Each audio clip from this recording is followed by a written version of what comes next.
서울 강남구 청담동, 대한민국에서도 가장 부유한 사람들이 모여 사는 이곳의 꼭대기층에는 한지훈의 펜트하우스가 있었다. 그는 올해 38살 대한민국 최대 해운기업 해성그룹의 3세 회장이자 아시아 태평양 전역을 잇는 거대한 물류 제국의 수장이었다. 연매출 9조 원, 해외 37개국의 지사를 두고 있으며 주식시장에서는 그의 한마디에 수천억 원의 가치가 우동쳤다. 그러나 그 모든 권력과 부는 지금 이 순간 그의 두 아들 앞에서는 아무런 의미도 없었다. 한유라, 눈 좀 떠볼까? 아빠랑 같이 비행기 타고 날아가 보자. 한지훈은 4살배기 쌍둥이 아들 중 첫째인 한율의 손을 부드럽게 잡으며 속삭였다. 그러나 아이는 무표정한 얼굴로 천장을 바라볼 뿐 몸은 조금도 움직이지 않았다. 침대에 누운 둘째 한재 역시 마찬가지였다. 한율과 한재는 예정일보다 7주 일찍 세상에 태어났다. 신생아 중환자실에서 2달 가까이 인공호흡기에 의지한 채 버텨야 했고 그 사이 산소 부족으로 인해 뇌에 손상이 발생했다. 진단명, 뇌성마비. 정확히는 낭축성 강직형 뇌성마비로 대뇌 피질이 운동 조절 기능이 심각하게 손상된 상태였다. 서울대학교 병원, 아산병원, 런세세브란스, 고려대학교 의료원, 국립재활병원까지 국내 최고의 전문의 23명이 내린 공통된 결론은 단 하나였다. 회장님, 아이들은 자립보행이 불가능합니다. 현대 의학으로는 어렵습니다. 가장 솔직했던 건 서울대병원 수아재활과 박정현 교수였다. 그는 MRI 사진을 가리키며 냉정하게 말했다. 운동 피질이 손상 범위가 매우 넓습니다. 스스로 움직일 수 있는 가능성은 5% 이하라고 보셔야 합니다. 처음 이 말을 들었을 때 지훈은 아무 말도 할 수 없었다. 그는 그저 멍하니 창밖을 바라보며 초문화적인 자산과 최고의 의료 인프라를 가진 자신이 정작 가장 소중한 존재들에게 아무것도 해줄 수 없다는 현실 앞에서 무너져 내렸다. 아내 유서연은 끝까지 포기하지 않았다. 여보, 미국 존스홉킨스 병원에는 세계 최고 수아재활 클리닉이 있다더라. 독일 사리테 병원도 문의해보자. 밤마다 그녀는 인터넷을 뒤지고 영어로 의료진에게 메일을 보내고 통역사를 고용해 전화를 걸었다. 스위스 7위, 일본 오사카, 캐나다 토론토. 해외 병원에서 돌아오는 답변은 모두 같았다. 현재 의학 기술로는 완전한 회복이 어렵습니다.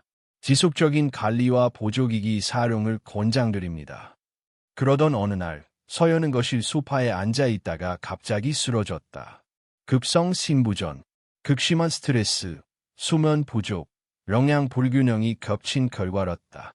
최선을 다했습니다. 하지만 응급실에서 의사의 말이 끝나기도 전에 지훈은 무너졌다. 서연은 끝내 깨어나지 못하고 그렇게 영원히 세상을 떠났다. 장례식 날, 지훈은 침묵 속에서 아내의 영정사진을 바라보았다. 눈물은 멈추지 않았고 두 아들은 휠체어에 앉은 채 상황을 이해하지 못한 눈으로 아빠만 바라보았다. 아빠, 엄마 언제야? 한재가 천진하게 물었다. 지훈의 심장은 찢어지는 듯 아팠다. 49제를 치른 뒤 그는 자신에게 말했다. 적어도 서연이 대신 내가 끝까지 두 아이 곁에 있어야 한다. 그날부터 지훈은 아이들을 위해 최고의 간병인을 찾기 시작했다. 첫 번째는 서울대 간호대학 수석 졸업생 출신, 소아재활 임상 경력 18년, 국내 논문 15편 발표 경력의 엘리트였다. 회장님, 치료 계획은 이미 구성해 두었습니다. 매일 PT, OT, 인지발달 훈련을 병행하겠습니다. 하지만 그녀는 2달 만에 사직서를 냈다. 죄송합니다. 아이들이 너무 무표정하고 반응이 없어서 감정적으로 감당이 되지 않네요. 두 번째, 세 번째, 네 번째. 연세대 대학원 석사, 도쿄대학교 의학 박사, 존스홉킨스 병원 근무 경력자. 이름만 들어도 신뢰가 가는 인재들이 하나둘 떠나갔다. 회장님, 죄송하지만 이 아이들은 제가 해줄 수 있는 영역을 넘어섭니다. 아이들이 너무 폐쇄적이라 효과를 기대하기 어렵습니다. 6개월간 총 12명이 교체되었다. 지훈은 점점 지쳐갔다. 펜트하우스는 점점 병실처럼 변해갔다. 의료용 침대, 휠체어, 재활 장비, CCTV. 그 어떤 고급 인테리어보다 차가운 분위기였다. 하늘과 한재는 하루 종일 창밖만 바라보았다. 비 오는 날이면 나뭇잎이 떨어지는 걸 멍하니 보았고, 맑은 날이면 공원에서 뛰노는 또래 아이들을 가만히 응시했다. 우리는 저렇게 못 놀지. 하늘이 중얼거렸다. 지우는 더 이상 아이들과 눈을 마주치지 못했다.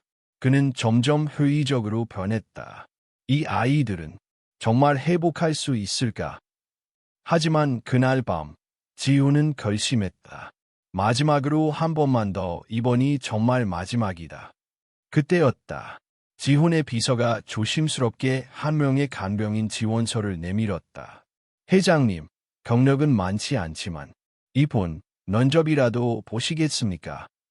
지훈은 서류를 내려다보았다. 이다은, 만 28세, 경희대 간호학과 졸업, 3년간 의량병원 근무, 이후 2년간 장애아동센터 재직, 해외 연수, 논문 발표, 자격증, 아무것도 없었다. 지훈은 조용히 말했다. 그녀를 불러주세요. 펜트하우스의 문이 조용히 열리던 그 순간 아무도 몰랐다. 그 평범해 보이던 여성이 곧 이 집안의 기적을 불러올 존재가 될 것이라는 것을. 이다은은 펜트하우스 현관 앞에 섰다. 38층 고층 빌딩 꼭대기.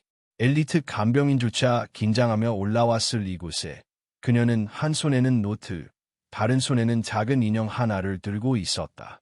어서 오세요, 이다은 간병인님. 비서의 안내로 거실에 들어섰을 때 다은은 숨을 멈출 뻔했다. 넓고 고요한 공간, 대리석 바닥, 벽면 가득한 미술 작품과 고가의 가구들. 하지만 그 화려함 속에 느껴지는 건 오히려 깊은 정적이었다. 그녀는 조용히 고개를 숙였다. 처음 뵙겠습니다. 이다은입니다. 소파에 앉아있던 한지우는 눈길을 돌려 그녀를 바라보았다. 깔끔한 단발머리, 정갈한 간호복, 진심이 묻어나는 눈빛. 그는 낮고 단단한 목소리로 말했다. 이전에 우리 집을 다녀간 분들에 대해 들으셨을 겁니다. 아이들이 쉽게 마음을 열지 않습니다. 아무 반응도 없고 재활 훈련도 거부하죠. 네, 알고 있습니다. 그럼에도 불구하고 이 일을 하겠다는 이유가 뭡니까? 돈 때문입니까? 다은은 고개를 저었다. 전 아이들을 믿습니다. 반응이 없다는 건 아직 반응할 수 있는 무언가를 못 만났기 때문이라고 생각해요. 지훈의 눈빛이 살짝 흔들렸다. 이전 간병인들은 전문성을 내세우며 계획서와 자격증을 들이밀었지만 그녀는 단지 믿음을 말했다. 면접이라기보다는 아이들과 직접 만나보는 게 어떻겠습니까? 지훈은 고개를 끄덕였다. 그녀는 곧바로 하늘과 한재가 있는 방으로 들어갔다. 그 방은 더 이상 아이들의 공간이라기보다는 병실에 가까웠다. 양쪽 침대 옆에는 휠체어와 치료 장비가 놓여 있었고 한쪽 벽에는 CCTV가 설치되어 있었다. 안녕, 나는 이다은 선생님이야. 너희와 친구가 데려왔어. 다은은 조심스럽게 무릎을 꿇고 아이들과 눈높이를 맞췄다. 한율은 눈을 깜빡였고 한재는 조용히 다은을 바라보다가 작게 말했다. 우리 못 걸어요. 그래서 다른 선생님들도 다 갔어요. 그 말에 다은의 가슴이 저릿했다. 고작 4살 아이가 버려졌던 기억을 이렇게 또렷이 말하다니. 그래, 하지만 걷는 게 전부는 아니잖아. 선생님은 너희가 어떤 꿈을 꾸는지 알고 싶어. 한율이는 뭐가 되고 싶어? 비행기, 하늘을 날고 싶어. 우와, 그럼 한율이는 구름의 파일럿이네. 다은은 놀란 듯 감탄했고 이어서 한재에게 물었다. 그럼 한재는 엄마가 살아있을 때 자주 듣던 피아노, 나도 치고 싶어. 그럼 한재는 달빛의 음악가라. 한재의 눈이 반짝였다. 누군가가 자신을 앙자가 아닌 한자도 아닌 꿈꾸는 존재로 불러준 건 처음이었다. 그날 저녁, 지우는 CCTV를 통해 처음으로 두 아이가 웃는 모습을 보았다. 비록 미소는 작았지만 눈동자엔 분명히 생기가 돌고 있었다. 다운의 첫날은 그렇게 시작되었다. 그녀는 치료 차트나 수치보다는 먼저 놀이와 관계를 우선했다. 자, 오늘은 구름의 파일럿이 되어서 하늘을 날아볼 거예요. 작은 블루투스 스피커에서 클래식 음악이 흘러나왔다. 다운은 아이들의 팔을 부드럽게 잡고 랑팔을 벌리게 했다. 하늘이의 팔은 비행기 날개예요. 구름 사이를 날아가 봐요. 한재에겐 장난감 키보드와 스카프를 건넸다. 한재의 손가락은 마법의 건반이에요. 달빛을 닮은 음악을 만들어 봐요. 그녀는 아이들의 상상력을 자극하면서도 자연스럽게 소근육 훈련과 상체 균형 감각을 길러주고 있었다. 식사 시간도 달랐다. 이 숟가락은 우주선이에요. 우주 에너지를 충전해야 먼 별까지 갈 수 있어요. 이 밥알은 음표예요. 먹을 때마다 예쁜 선율이 나올 거예요. 아이들은 웃으며 음식을 받아 먹었고 자발적으로 손을 움직였다. 이전에는 먹는 것조차 억지였던 아이들이 스스로 숟가락을 들기 시작한 것이다. 그날 밤, 지우는 혼자 거실에 앉아 CCTV 화면을 바라보며 중얼거렸다. 정말로 달라질 수 있을까? 다은은 매일 새로운 상상놀이를 준비했다. 그녀는 병원을 다니는 대신 동화책, 피아노 소리, 색깔 풍선, 손인형을 들고 아이들과 놀았다. 오늘은 강한 기사가 되기 위해 다리 근육을 단련할 거예요. 준비됐나요? 네. 우리 왕자님들, 다리 힘을 길러야 멀리 여행 갈 수 있어요. 아이들은 놀이에 몰입하면서도 자연스럽게 재활 운동을 따라갔다. 그들의 눈은 점점 또렷해졌고 표정도 다양해졌다. 2주 후 물리치료사가 정기 검진을 위해 방문했다. 그는 놀라움을 감추지 못했다. 아이들, 눈빛이 완전히 다릅니다. 상호작용이 명확하게 증가했어요. 근육 긴장도도 살짝 달라졌고, 비록 아직 작지만 이건 분명한 변화입니다. 하지만 지호는 아직 조심스러웠다. 그는 다운에게 물었다. 솔직히 말해줘요. 이게 단지 일시적인 감정 반응은 아니겠죠? 다운은 잠시 아이들을 바라보다 조용히 말했다. 저는 아이들을 환자가 아니라 사람으로 대했어요. 반응이 없다면 우리가 잘못 부른 겁니다. 저는 아이들의 언어로 문을 두드릴 뿐이에요. 지호는 아무 말도 하지 못했다. 단지 손에 들린 커피잔을 꼭 쥐었다. 그날 밤 그는 아이들 방 앞에 조용히 섰다. 문틈 사이로 들려오는 건 다은이 들려주는 자장가와 토아리의 나지막한 웃음소리였다. 처음이다. 이 집에 다시 생명이 깃드는 소리가 들린 건. 그 순간 지우는 알 수 없는 안도감과 동시에 이상한 감정에 휩싸였다. 처음 본 여성이었고 자격도 화려하지 않았지만 그녀가 도착한 이후 모든 것이 조금씩 움직이기 시작했다. 그리고 그는 문득 생각했다. 정말 가능할지도 몰라. 이다은이 온 지 한 달이 지났다. 하늘과 한재의 방에는 이제 매일 다양한 음악이 울려 퍼졌고 벽에는 아이들이 고른 색색의 풍선과 그림이 붙어 있었다. 지우는 매일 아침 거실의 CCTV 화면을 통해 아이들의 모습을 확인했다. 전에는 차가운 의료 장비만 보이던 화면에 이제는 작은 텐트, 부드러운 쿠션, 그리고 동화책이 놓여 있었다. 그는 알 수 없는 감정을 느꼈다. 아이들이 웃고 있었다. 예전에는 하루 종일 창밖만 바라보던 아이들이 이제는 다은과 함께 팔을 흔들고 리듬에 맞춰 몸을 움직이고 있었다. 도대체 이게 어떻게 가능한 거지? 지우는 자문했다. 의사들은 절망적이었다. 재활치료사들은 물리적 한계를 강조했다. 그런데 지금 아이들은 변하고 있었다. 하늘 왕자님, 오늘은 하늘을 날기 위한 특별 훈련이 있어요. 다은은 작은 고무 비행기를 들고 하늘의 팔을 부드럽게 들어 올렸다. 하늘은 처음엔 망설였지만 이내 팔을 양옆으로 벌려 조심스럽게 움직이기 시작했다. 지금 구름 위를 나는 거예요. 아주 멋져요. 그 순간 하늘의 팔꿈치가 자연스럽게 굽혀졌고 오른팔이 살짝 올라갔다. 다은은 환하게 웃었지만 속으로는 숨을 죽였다. 이건 단순한 반사가 아니었다. 이튿날 다은은 아이들을 식탁 대신 주방의 아일랜드 테이블로 데려갔다.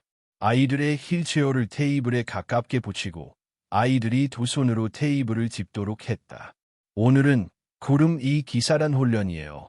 스스로 서서 하늘을 바라보는 훈련이죠. 정말 우리가 설 수 있어요? 한재가 조심스럽게 물었다. 그럼 선생님이 도와줄게요. 다은은 한유를 먼저 휠체어에서 조심스럽게 일으켰다. 그녀는 아이의 겨드랑이를 받치고 테이블 위에 손을 올리게 했다. 몸이 약간 흔들렸지만 한율은 분명히 스스로 균형을 잡고 있었다. 나 서 있어요. 응. 지금 하늘 왕자님이 혼자 서 있는 거예요. 아이의 눈이 커졌다. 입술이 떨렸고 이내 작은 목소리로 말했다. 진짜야. 다은은 고개를 끄덕였다. 곧 이어 한재도 같은 방식으로 세웠다. 손가락 끝이 하얗게 정도로 테이블을 꽉 잡고 있었지만 분명히 스스로 서 있었다. 한재야, 괜찮아. 힘들면 바로 앉아도 돼. 아니에요. 나도 형처럼 서고 싶어. 그리고 그때였다. 한재의 왼쪽 다리가 미세하게 움직였다. 진동처럼 작았지만 리듬에 맞춰 발가락이 움찔했다. 다은 선생님, 제 다리가 움직였어요. 순간 다은은 눈물이 솟구쳤다. 그러나 아이들 앞에서는 참았다. 그녀는 환하게 웃으며 말했다. 맞아. 너의 음악이 이제 다리까지 닿은 거야. 그날 밤, 지우는 평소보다 일찍 퇴근했다. 사무실에서 일을 하다 CCTV를 통해 아이들이 서 있는 모습을 본 후 도저히 앉아 있을 수 없었다. 현관문을 열자마자 그는 주방으로 달려갔다.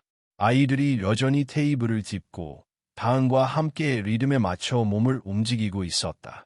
지금 이게 진짜입니까?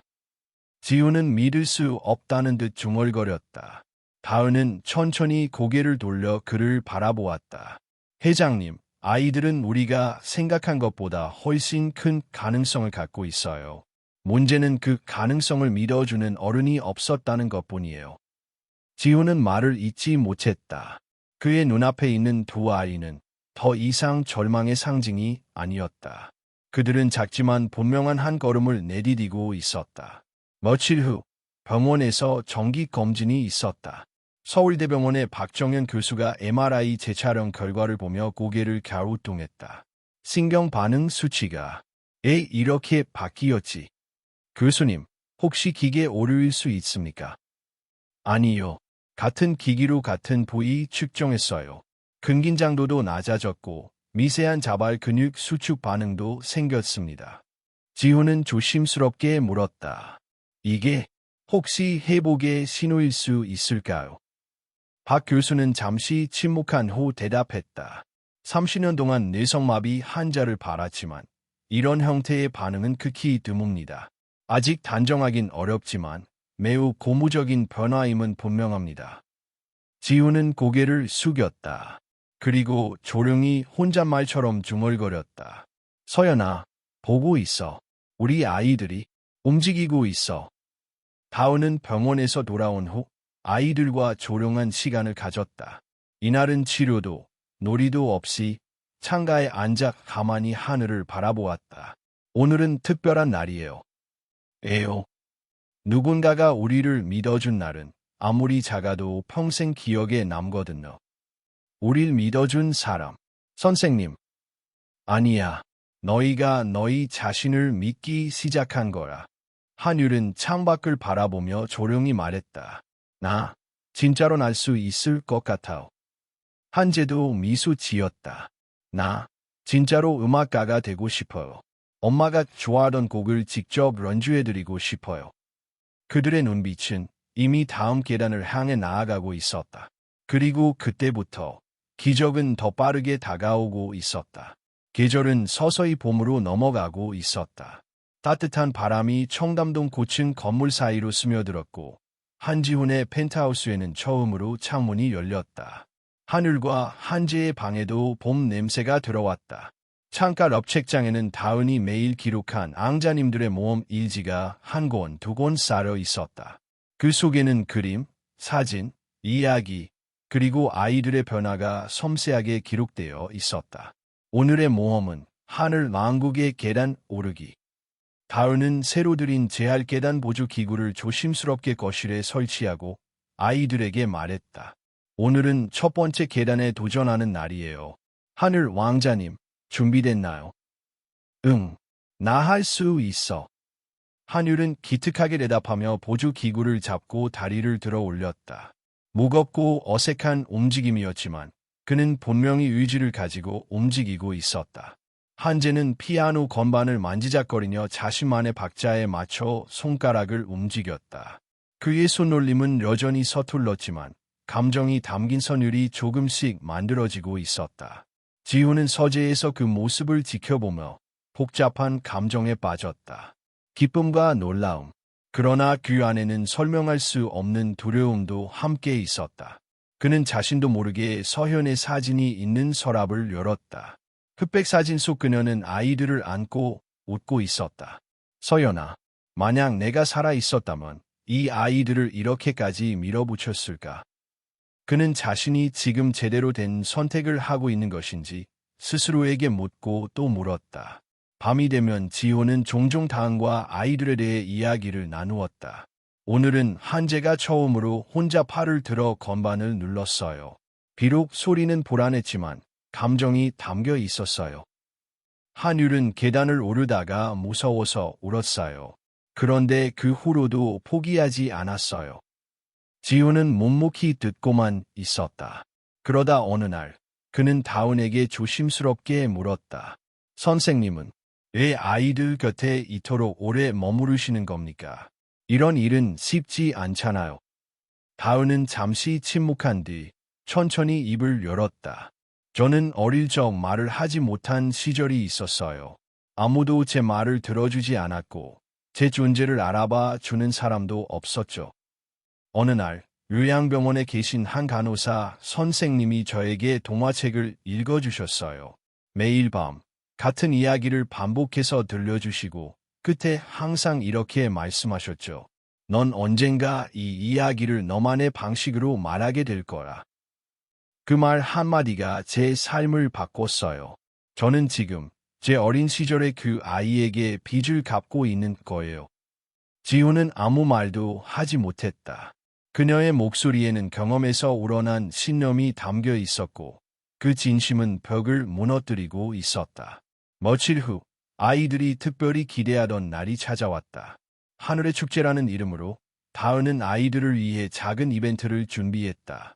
거실 벽에는 구름과 별 모양의 장식이 걸리고 휠체어에는 각자의 앙자 복장이 덧붙여졌다.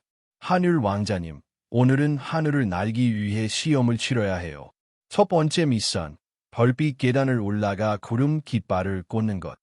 한율은 거실에 설치된 재활 계단을 바라보았다. 그는 깊게 숨을 들이쉰 뒤 조심스럽게 첫 발을 내디뎠다. 떨리는 다리, 하지만 확실한 의지. 세 번째 계단에 올라섰을 때 아이는 두 손을 벌려 소리쳤다. 나 진짜로 하늘에 올라가는 것 같아. 지호는 옆에서 조용히 그 모습을 지켜보고 있었다. 가슴속 무언가가 울컥 솟구쳐 올랐고 그는 고개를 돌려 눈물을 훔쳤다.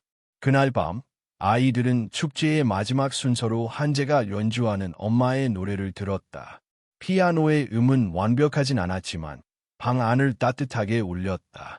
다은은 조용히 아이들 옆에 앉아 속삭였다. 오늘 너희는 진짜로 왕자였어. 그리고 진짜로 하늘을 날았고 음악을 만들었어. 아이들은 미소 지으며 대답했다. 선생님 덕분이에요. 다은은 고개를 저었다. 아니야. 너희가 너희 자신을 믿은 덕분이야. 그 순간 지우는 마음속으로 다시 한 번 되뇌었다. 이 아이들은 정말 변하고 있다. 하지만 바로 다음 주 지우는 한 통의 전화를 받게 된다. 서울대병원 소아신경과 측에서 아이들의 정기 영상 자료를 요청해왔다. 다은의 치료 방식이 비공식적이며 기존 의학 프로토콜과 맞지 않는다는 이유였다. 한지훈 회장님, 혹시 간병인의 방식이 과학적 근거에 기반한 것인지 검토하셨습니까? 지훈은 머뭇거렸다. 그는 이 상황이 예사롭지 않다는 것을 직감했다. 의사와 과학자들 사이에서 벌어질 첫 번째 충돌의 조짐이 보이고 있었다. 그리고 그것은 단순한 아이들의 회복이 아닌 사회 전체의 시선과 믿음을 건 싸움으로 번질 조짐이기도 했다. 서울대병원 소아신경과는 한율과 한재의 진료 기록을 면밀히 검토하고 있었다. 한지훈이 제출한 최근의 영상자료와 운동 반응 테스트는 의학적으로 설명하기 어려운 수준의 회복을 보여주고 있었다. 박정현 교수는 모니터를 응시하며 이 말을 찌푸렸다. 아이들이 이 정도로 회복했다면 일반적인 물리치료나 약물치료만으로는 설명이 안 됩니다. 그의 옆에 있던 후배 의사가 조심스럽게 말했다. 혹시 간병인의 비공식적 치료 방식 때문이 아닐까요? 그게 문제지. 그 방식이 치료라고 말할 수 있는 근거가 어디 있나? 지금 이 상황은 자칫하면 부모의 기대 심리를 자극하는 사이비 요법으로 오해받을 수 있어. 며칠 후 한지훈은 병원 측의 정식 요청을 받았다. 간병인의 치료 방식에 대한 문서 제출, 그리고 전문 의료진 참관하에 치료 과정을 공개하라는 내용이었다. 지훈은 고민에 빠졌다. 다은은 단지 진심을 다해 아이들과 시간을 보낼 뿐이었다. 그녀의 방식은 의료라기보다는 삶의 언어에 가까웠다.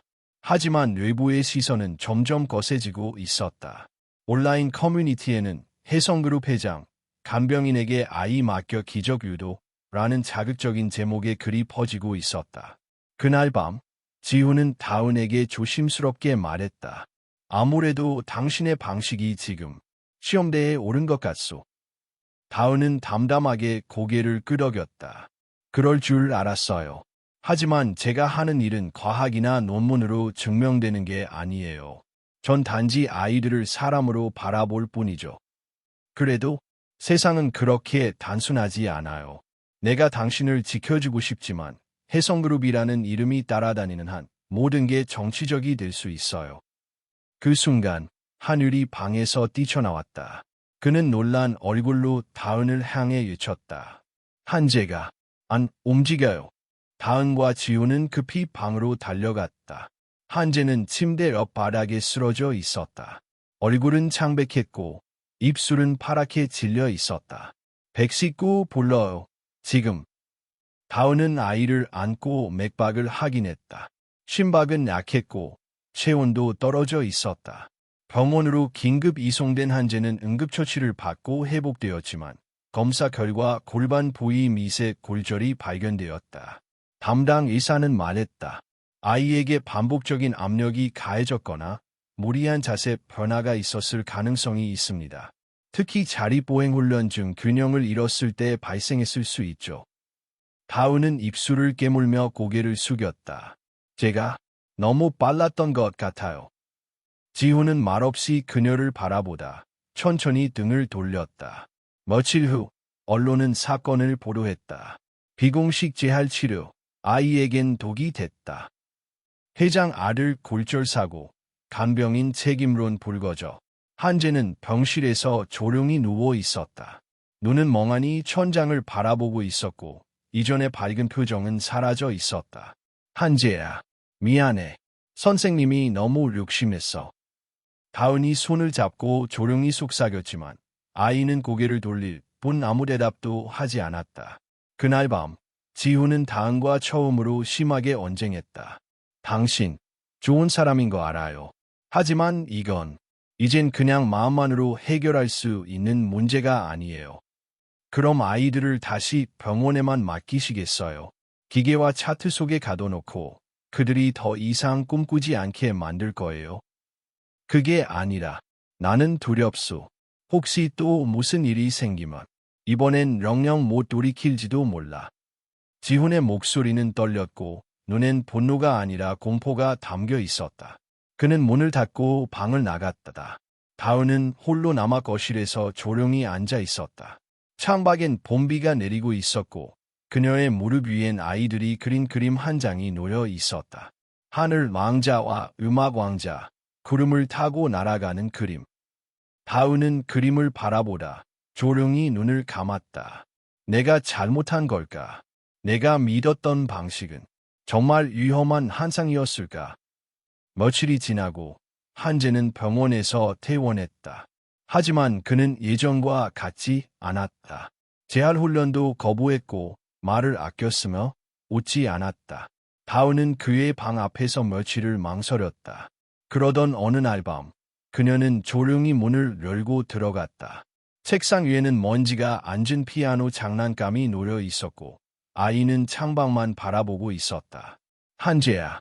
아이는 고개를 돌리지 않았다. 오늘 선생님이 너한테 이야기 하나 해줄까? 듣기 싫어. 그래도 해줄래. 이건 너의 이야기거든. 다은은 의자에 앉아 작은 목소리로 이야기를 시작했다. 어느 날, 달빛의 음악가가 깊은 동굴에 갇혔어. 그곳엔 아주 무서운 그림자가 살고 있었지. 음악가는 무서워서 아무것도 하지 못했어. 하지만 그때 아주 희미한 멜로디가 들려왔어. 그건 바로 그 음악가가 어린 시절에 만들었던 가장 아름다운 노래였어. 그 노래는 이렇게 말했어. 넌 잊었을 뿐이야. 넌 이미 너 자신을 구할 수 있는 힘을 가지고 있어. 한재는 여전히 말이 없었다. 하지만 그녀가 문을 나서려는 순간 아주 작게 중얼거렸다. 그 음악가, 어떻게 됐어? 다은은 멈춰 섰다. 조용히 돌아보며 말했다. 그 음악가는 다시 노래를 시작했어. 이다은은 한재의 방문 앞에 서 있었다. 조심스레 문을 열자 방 안에는 아직도 침묵이 감돌았다. 한재는 창가에 앉아 있었고 햇살은 그의 얼굴을 반쯤 가리고 있었다. 그날 이후 그는 피아노를 만지지 않았다. 음악도 듣지 않았고 다은과 눈을 마주치지도 않았다. 다은은 작은 의자에 앉아 조용히 말했다. 한재야, 혹시 오늘도 내가 만든 음악을 들을 수 있을까 해서 왔어. 아이는 대답하지 않았다. 그녀는 기다렸다. 아무 반응 없이 10분, 20분. 그러다 일어나 조용히 나가려는 순간 아이가 아주 작게 말했다. 내가 다시 노래를 해도 누군가 다치면 어떡해요? 다은은 발걸음을 멈췄다. 그 질문은 단순한 공포가 아니라 죄책감에서 나온 것이었다. 그녀는 다시 자리에 앉았다. 누군가 다쳤다고 해서 내 잘못은 아니야. 내가 걸으려 했던 건 잘못이 아니고 꿈꾸었던 것도 잘못이 아니야. 사고는 가끔 일어나. 하지만 그건 누가 나빠서가 아니야. 한재는 고개를 숙인 채로 물었다. 그럼 애 달을 내 꿈이 위험하대요. 그 말에 다은은 잠시 숨을 골랐다. 그리고 조용히 대답했다. 사람들은 본 적 없는 걸 무서워해. 아이들이 병원 밖에서 회복한다는 건 지금까지의 믿음을 흔들 수 있거든. 하지만 그게 너의 잘못은 아니야. 오히려 세상이 아직 너의 가능성만큼 잘하지 못한 거라. 그 순간 아이의 눈가에 조용히 눈물이 맺혔다. 아무 소리 없이 조용히 흐르는 눈물. 그날 밤 다은은 혼자 거실에 앉아 있었다. 지훈은 한참을 망설이다 그녀 옆에 조용히 앉았다. 둘 사이엔 긴 침묵이 흘렀다. 그러다 지훈이 먼저 입을 열었다. 미안하오. 그날 당신을 몰아세운 건 내 두려움 때문이었소. 다은은 고개를 들지 않은 채 말했다. 알아요. 저도 자신이 없었어요. 그 아이들이 웃을 때는 마법 같았는데 다쳤을 땐 제가 정말 위험한 착각을 한 게 아닐까 두려웠어요. 지훈은 그녀를 바라보며 조용히 말했다. 당신은 착각하지 않았소. 아이들을 움직이게 한 사람은 당신이요. 나는 단지 지켜보기만 했을 뿐이요. 다은은 천천히 고개를 돌렸다. 그럼에도 불구하고 또 사고가 나면은 그땐 함께 책임지겠소. 그 말은 짧았지만 그 안엔 분명한 신뢰가 담겨 있었다. 며칠 후 다은은 한재와 함께 창가에 앉아 작은 키보드를 꺼냈다. 그녀는 말없이 키보드를 아이 앞에 밀어주었다. 오늘은 그냥 아무 음이라도 눌러봐. 한재는 망설였다. 하지만 손가락이 천천히 움직였고 낮고 불안정한 음이 울렸다. 그 소리는 완벽하지 않았지만 다은은 눈을 감고 그 소리를 받아들였다. 좋아. 이건 바람 소리 같아. 아이의 눈이 살짝 반짝였다. 그리고 다시 한음, 또 한음. 조용히, 천천히 음악이 다시 흐르기 시작했다. 같은 시각, 하늘도 혼자서 거실의 계단 보조기구 앞에 섰다. 누구도 강요하지 않았지만 그는 자신만의 속도로 몸을 움직였다. 처음에는 한 계단, 그 다음 날은 두 계단. 이틀 후, 그는 다은의 도움 없이 세 계단을 오르며 외쳤다. 선생님, 나 혼자 올라갔어. 그 목소리는 그동안 눌려있던 자존감이 터져 나온 외침이었다. 다은은 울음을 참으며 말했다. 그래, 내가 해냈어. 넌 진짜 구름의 파일럿이야. 시간이 조금씩 흘렀다. 세상의 시선은 여전히 냉정했고 언론은 간헐적으로 다은의 방식에 의문을 던졌다. 하지만 지호는 더 이상 흔들리지 않았다. 그는 공식적으로 병원 측의 자료 제공을 중단했고 모든 의료평가를 독립적으로 재검토하겠다고 밝혔다. 이에 대한 반발도 있었지만 동시에 지지를 보내는 이들도 나타나기 시작했다. 인터넷 커뮤니티에서는 한율과 한재의 변화 영상을 보고 눈물을 흘렸다는 사람들, 자신의 아이도 그런 가능성을 가졌다고 희망을 품는 부모들이 댓글을 남겼다. 그들은 말하고 있었다. 우리 아이도 저렇게 웃을 수 있을까? 단, 선생님 같은 분이 우리 동네에도 있었으면. 한편, 다은은 아이들과의 프로그램을 하루 단위 루틴으로 재구성하고 있었다. 오전, 모험 시간, 점심, 마법의 식사, 오후, 음악과 움직임 훈련, 저녁, 꿈 이야기 시간. 그녀의 방식은 점점 더 체계화되고 있었고, 감정과 과학의 균형을 찾기 시작했다. 그리고 어느 날, 예상치 못한 손님이 펜트하우스를 찾았다. 서울대병원 박정현 교수였다. 회장님, 제 개인적인 판단이지만 아이들의 회복 과정을 정식 연구 주제로 삼고 싶습니다. 지우는 놀란 표정으로 물었다. 그동안 비판적이셨지 않습니까? 그랬죠. 하지만 데이터를 보면 볼수록 그 가능성을 무시할 수 없었습니다. 저는 기적이라는 단어를 함부로 쓰지 않습니다. 하지만 지금 이 아이들에게는 그 단어가 어울리는지도 모르겠습니다. 그날 밤, 다은은 아이들에게 말했다. 우리가 만든 이야기가 이제 많은 사람들에게 들려질 거야. 하늘이 물었다. 우리가 동화 속 주인공이 된 거예요. 다은은 고개를 끄덕였다. 응, 너희는 이제 진짜 왕자야. 하늘을 날았고 음악을 만들었고 무엇보다 다시 웃을 수 있게 되었으니까. 봄이 깊어지며 하늘과 한재의 발걸음도 조금씩 가벼워지고 있었다. 아직은 완벽한 걸음이 아니었지만 균형을 잡는 시간은 길어졌고 자발적인 움직임도 분명히 늘었다. 거실 한쪽에는 새로운 장비가 설치되었다. 기초 보행 보조 기구와 안전벨트, 벽면 손잡이. 다은은 아이들이 위험 없이 더 넓은 공간에서 움직일 수 있도록 환경을 조정했다. 오늘은 왕자님들이 성을 정복하는 날이에요. 저기 창가까지 걸어가서 하늘을 바라볼 수 있을까? 한율은 고개를 끄덕였다. 다리에 부착된 보조 장치를 점검한 후 그는 천천히 걸음을 내디뎠다. 처음엔 어색했다. 그러나 몇 걸음 뒤 그는 자기 스스로 균형을 잡기 시작했다. 한재도 피아노까지 가기 위해 한 손을 벽에 짚고 천천히 걸었다. 그의 발걸음은 조용했지만 그 안에는 분명한 의지의 소리가 있었다. 지우는 문틈 사이로 그 모습을 지켜보고 있었다.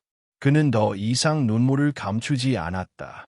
서연아, 우리 아이들이 정말 걷고 있어.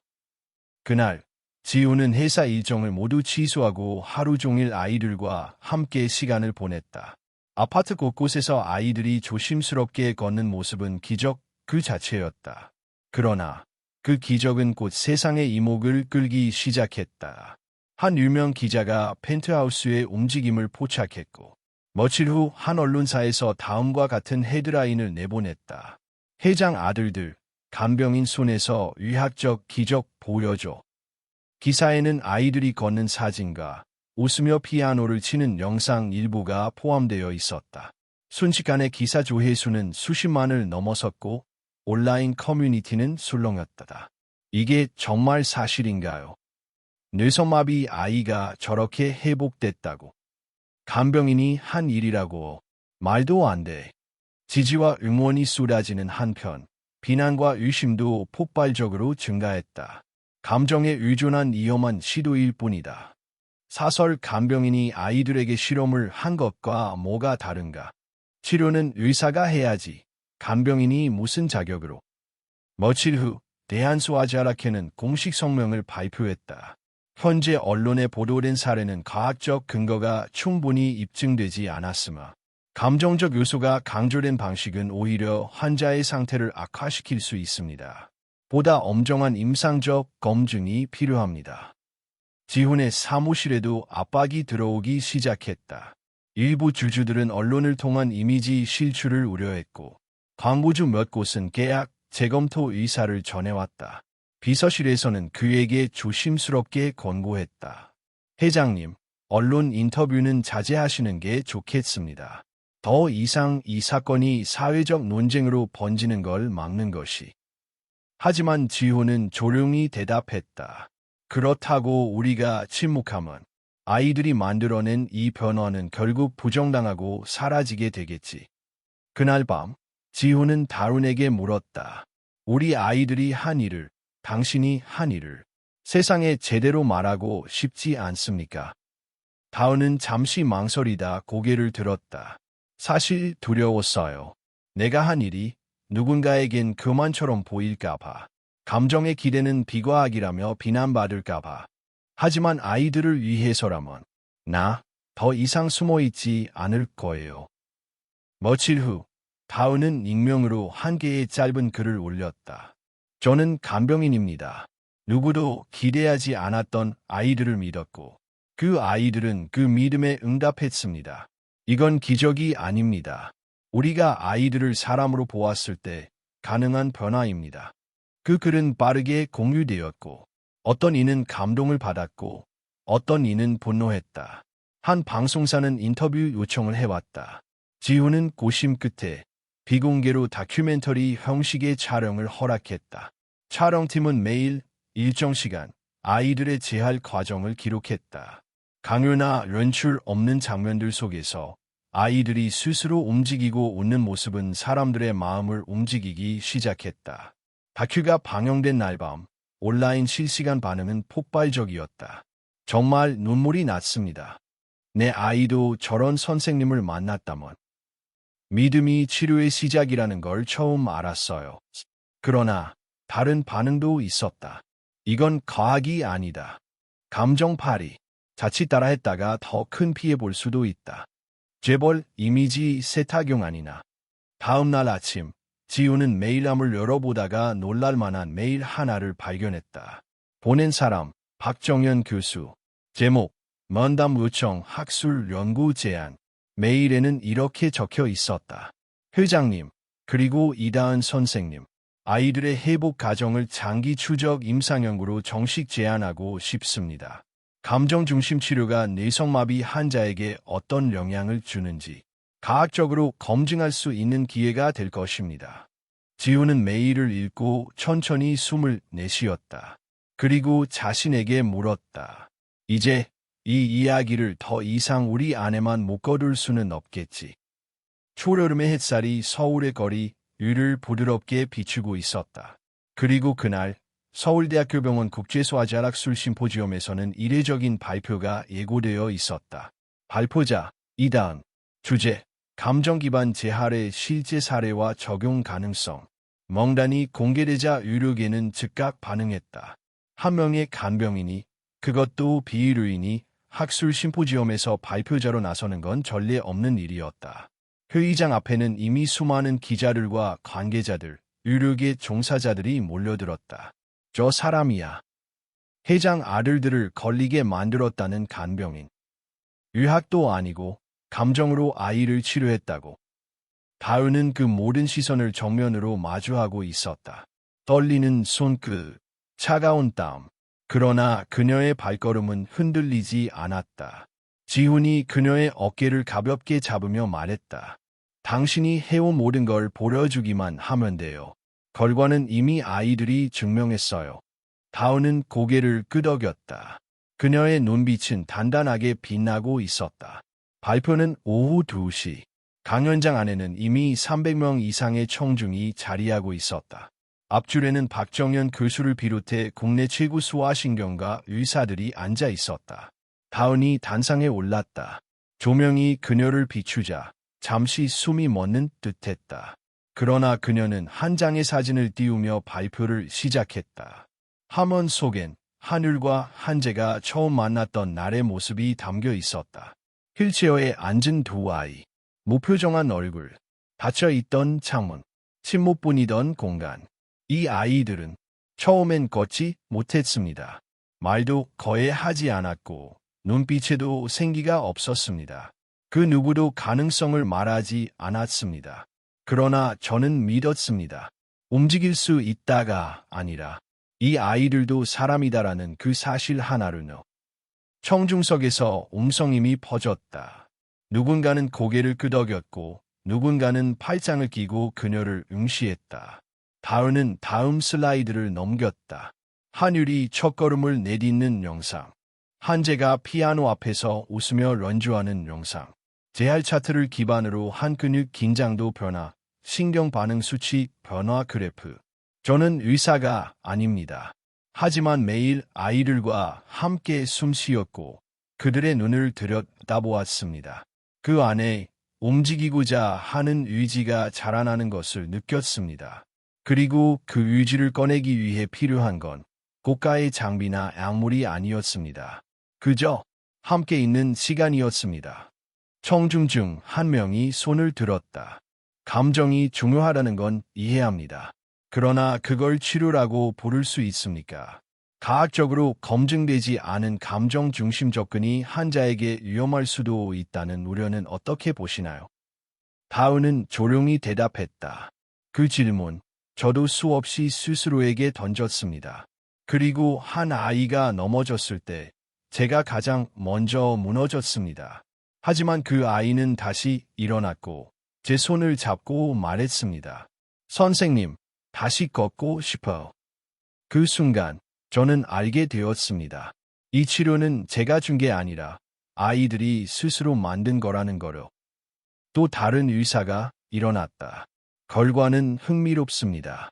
하지만 우연일 가능성은 배제할 수 없습니다. 특정 조건에서만 통용되는 사례를 일반화해서는 안 됩니다. 이때 박정현 교수가 자리에서 일어나 말했다. 그렇습니다. 단일 사례로 이 방법을 정당화하긴 어렵습니다. 그러나 그렇다고 이 변화를 외면하는 것도 과학의 자세는 아닙니다. 저는 이다은 선생님의 방식에 대해 장기 추적 연구를 제안했습니다. 우리가 놓치고 있던 사람 중심의 재활이라는 개념을 이제는 과학의 언어로 번역할 때입니다. 회의장 안은 잠시 정적에 휩싸였다. 이어서 다은은 마지막 슬라이드를 띄웠다. 사진 한 장, 하늘, 한재, 그리고 자신이 거실에서 웃으며 함께 앉아있는 사진. 저는 아직도 매일 아이들과 함께 밥을 먹고 그림을 그리고 이야기를 나눕니다. 그 시간들이 치료였고 희망이었습니다. 저는 이 자리에서 기적을 말하고자 온 것이 아닙니다. 단지 마음도 과학이 될 수 있다는 가능성을 보여드리고자 합니다. 조용한 박수가 한 사람, 두 사람에서 시작되었다. 그리고 이내 강당 전체로 퍼졌다. 그날 밤, 다은은 발표를 마치고 펜트하우스로 돌아왔다. 아이들은 TV로 발표 장면을 보며 박수를 치고 있었다. 선생님 최고예요. 우리 이야기 나왔어요. 다은은 아이들을 꼭 안았다. 지우는 것이 한켠에서 미소를 지으며 그녀에게 말했다. 오늘 당신은 이 아이들만이 아니라 세상도 움직였소. 다은은 조용히 대답했다. 그렇다면 내일은 더 많은 아이들이 일어설 수 있을 거예요. 이다은의 발표 이후 세상은 조용히 변하기 시작했다. 처음엔 몇몇 블로그와 소셜미디어 계정을 통해 그녀의 이야기가 퍼졌고 곧이어 다큐멘터리 영상이 다양한 플랫폼에서 수십만 조회수를 기록했다. 진짜 기적 같아요. 아이에게 이 선생님을 보여주고 싶어요. 감정이 치료가 될 수 있다는 말을 믿게 됐어요. 응원의 메시지는 물론 실제로 상담을 요청하는 이메일도 쏟아지기 시작했다. 그 가운데엔 부모의 절박함이, 아이들의 간절함이 녹아 있었다. 저희 아이는 말을 하지 않아요. 하지만 선생님이라면 그 마음을 들어줄 수 있지 않을까요? 아이가 눈을 피합니다. 그래도 혹시 손은 잡아주실 수 있나요? 지우는 그런 메시지를 하나하나 읽으며 말했다. 이제 이 방법을 더 많은 아이들에게 나눌 때가 된 것 같소. 그는 결심했다. 다은 재단, 정식 명칭 정다은 아동감성재활센터 설립. 처음에는 서울 도심의 작은 공간에서 시작했다. 다은은 이 공간에 병원 장비보다 먼저 색연필과 피아노, 미니 텐트와 그림책을 들였다. 여기는 아이들이 환자가 아니라 사람으로 시작하는 공간이에요. 재단의 철학은 명확했다. 치료의 출발점은 진단이 아니라 대화. 목표는 회복이 아니라 자존감의 회복이었다. 처음 찾아온 아이는 7살 소녀 김아린이었다. 태어날 때부터 하반신에 마비가 있었고 정형외과에서도 보행 가능성 없음 판정을 받았다. 하지만 다은은 아이에게 첫날 이런 말을 건넸다. 하린이는 어떤 꿈을 꾸고 있어요? 전 날아보고 싶어요. 그럼 오늘은 하늘 연습부터 해볼까? 그날 하린은 휠체어에 앉은 채 앙파를 벌리고 클래식 음악에 맞춰 천천히 몸을 움직였다. 그리고 처음으로 웃었다. 그 웃음 하나가 엄마의 눈물을 멈추게 했다. 두 번째 아이는 자폐 스펙트럼을 가진 박민호. 낯선 사람 앞에서 말을 하지 않았고 눈도 마주치지 않았다. 하지만 한 달 후 그는 스스로 다은에게 작은 종이배를 건넸다. 이건 선생님이요. 다은은 종이배를 가슴에 안고 말했다. 너는 나에게 온 가장 큰 선물이야. 이러한 변화들은 학술적으로도 기록되기 시작했다. 박정현 교수는 장기 추적 연구 결과를 기반으로 학회지에 논문을 발표했다. 감정 중심 접근이 뇌성마비 아동의 자발적 운동 능력에 미치는 긍정적 효과. 의료계에서도 점차 열린 시선이 생겨났고 다은의 방식은 참고 가능 모델로 분류되기 시작했다. 6개월 후 재단은 부산과 대전에 본소를 열었다. 전문 간호사, 작업치료사, 심리상담사들이 다은의 방식과 철학을 교육받고 현장에 투입되었다. 그러나 문제는 그 다음부터였다. 모든 아이가 같은 속도로 변화하지 않았다.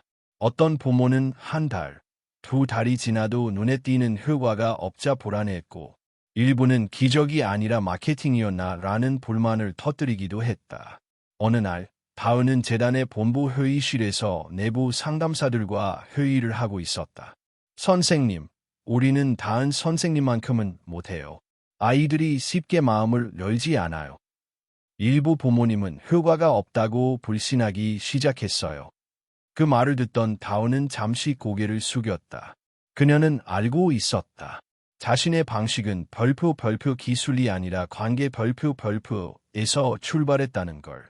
하지만 관계는 사람마다, 아이마다 다르다. 다은은 조용히 말했다. 우리는 효과를 만들려고 아이들을 대하면 안 돼요. 우리가 할 수 있는 건 기다림이고 감정의 여백을 주는 일이에요. 그녀는 재단 전체에 새로운 원칙을 전달했다. 아이마다 다른 리듬을 존중한다.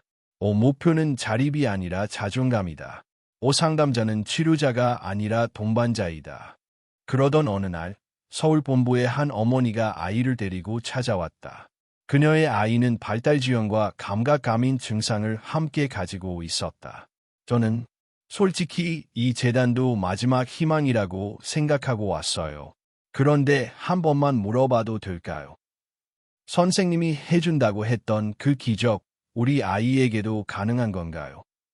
다은은 조용히 미소 지으며 대답했다. 기적은 제가 만드는 게 아니에요. 아이 스스로 안에 있는 힘을 믿게 될 때, 우리는 그 과정을 기적이라고 부를 뿐이에요. 그녀는 아이 앞에 무릎을 꿇고 눈을 맞추었다. 안녕, 만나서 정말 반가워. 너랑 같이 그림 그릴 수 있을까? 아이는 아무 대답도 없었지만 잠시 후 아주 작게 고개를 끄덕였다. 다은은 그 작은 반응 하나에 눈물을 삼켰다. 그날 밤, 다은은 하늘과 한재가 잠든 방을 찾아갔다. 두 아이는 꿈속에서도 여전히 손을 꼭 잡고 자고 있었다. 그녀는 속삭였다. 너희가 시작한 이 이야기가 이제 다른 아이들의 내일을 바꾸고 있어. 그 순간 방문이 조용히 열렸다. 지훈이 들어왔다. 오늘 부산센터에서 연락이 왔소. 할인이가 처음으로 보조 없이 3미터 걸었대요. 다은은 놀라 눈을 떴다. 정말요? 지훈은 고개를 끄덕였다. 그리고 그 아이가 이렇게 말했다더군.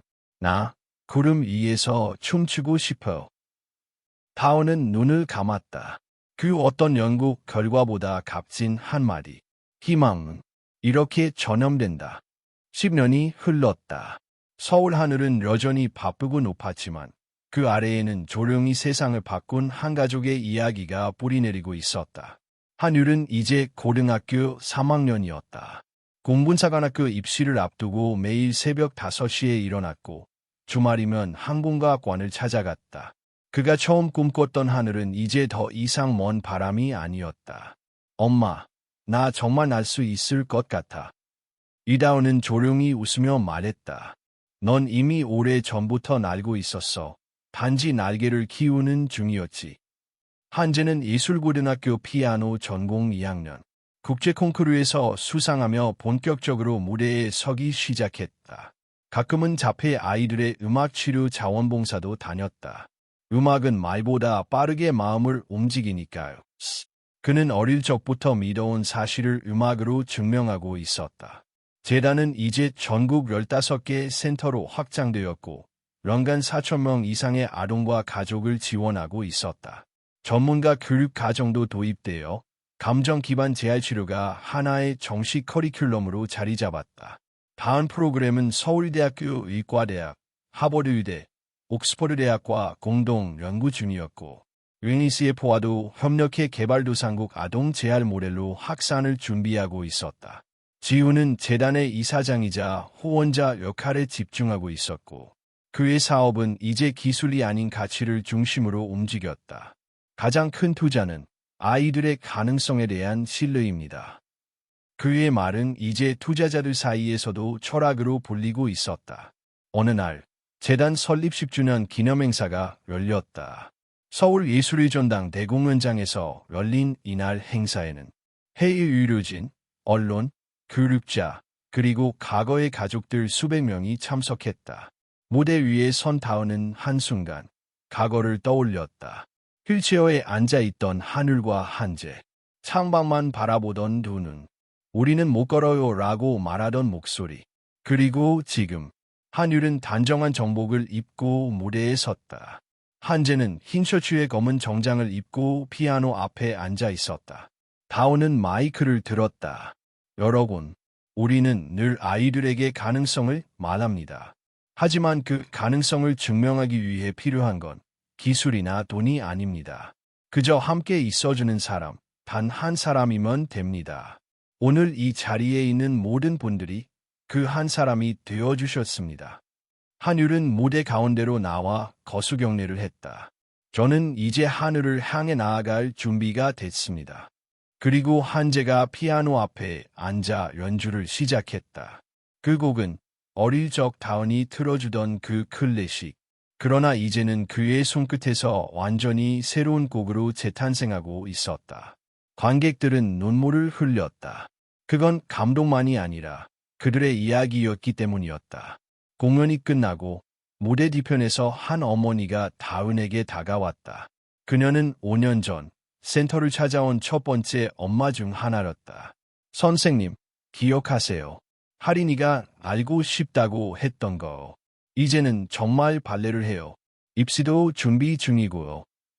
다은은 할인을 바라보며 손을 잡았다. 그래, 너는 진짜 구름 위를 걷는 나이야. 그날 밤 다은은 가족들과 펜트하우스 옥상 정원에 모였다. 별이 가득한 하늘 아래 아이들은 웃으며 이야기를 나눴다. 그리고 막내 이연이 다가와 말했다. 엄마, 나도 커서 선생님처럼 될래요. 아이들 손 잡아주는 사람이 될 거야. 지우는 아이의 머리를 쓰다듬으며 말했다. 그럼 우린 또 기적을 보게 되겠구나. 다은은 조용히 하늘을 올려다보았다. 별들이 쏟아지는 것처럼 느껴졌다. 그리고 그 별들 사이에 그녀는 속삭였다. 서연아, 우리 아이들 정말 잘 컸어. 그리고 아직 끝이 아니야. 몇 주 후, 다은은 유엔 아동권리원의 초청을 받아 스위스로 향했다. 그녀는 전 세계 아동 재활 전문가들 앞에서 마지막 슬라이드를 띄웠다. 하늘과 한재, 그리고 수많은 아이들의 웃는 얼굴. 그리고 이렇게 적혀 있었다. 기적은 선택이 아닙니다. 누군가를 끝까지 믿어주는 행동. 그 자체가 기적입니다.